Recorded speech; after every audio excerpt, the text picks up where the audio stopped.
All right, let's get right into it. Google has this new experimental tool out called Opal, and the promise here is huge. It says you can build your own AI-powered apps without writing a single line of code. So we're going to break down exactly what this thing is, how it works, and find out if it's really the magic wand it sounds like.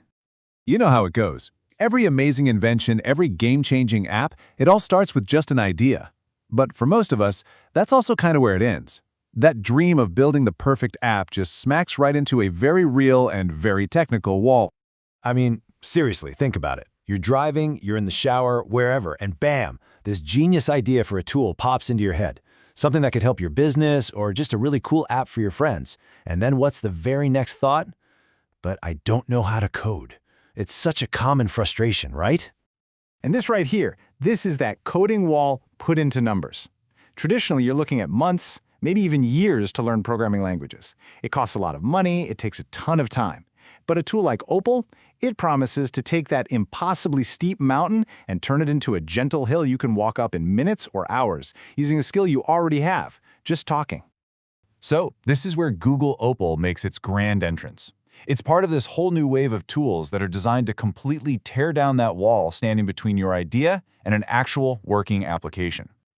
To really get what's happening here, you have to understand the bigger concept. This isn't just about drag-and-drop website builders. We're talking about no-code AI, or a term I'm starting to hear more and more, vibe coding. I love that. You literally just describe the vibe, the feeling, the function of the app you want, and the AI just translates your words into a real product. And this quote, it just perfectly captures Google's whole mission with this. This isn't just some tool to help developers work a little bit faster.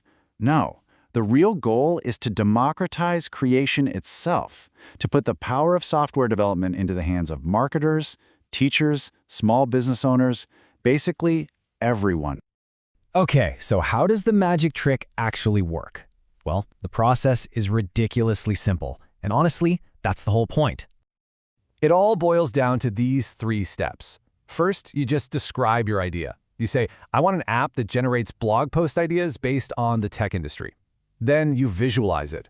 Opal instantly creates this visual map, this workflow that shows your input, the AI doing its thing, and the final output.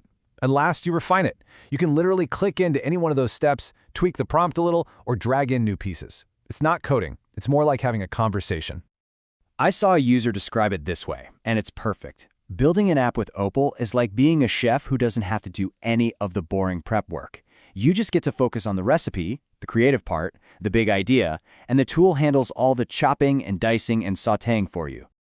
Okay, so we know it's easy, but what can you actually build with it? This is where it gets really, really cool. And we're not talking about simple little calculators here. I mean, think about it. You could build a tool that generates all your social media captions for your business. Or what about an interactive ROI calculator you can put right on your website? A teacher could create a science experiment simulator for their class, or a language learning buddy. A fitness coach could spin up a custom meal planner for their clients. The possibilities are just incredibly broad, touching everything from business to education to just making your own life easier. But, and there's always a but with new magical tech, right?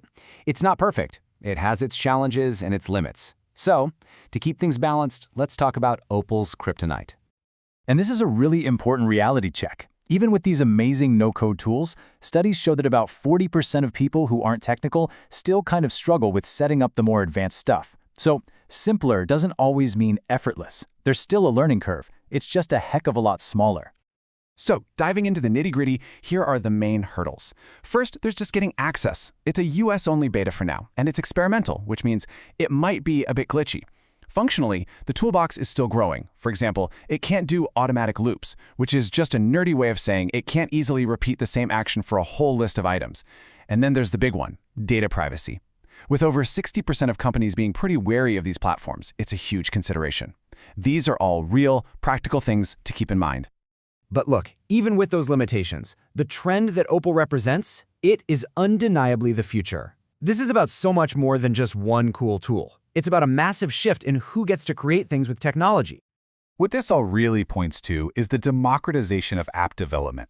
For decades, building software was this super specialized skill, right? It was reserved for people who spoke the language of code. But tools like Opal are changing it into a general capability, empowering this whole new wave of citizen developers to build the exact solutions they need whenever they need them. And that brings us right back to the beginning, back to that idea you had.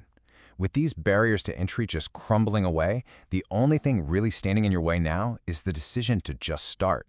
So the question isn't, can I build it anymore? The question is, what will I build? Your idea is waiting.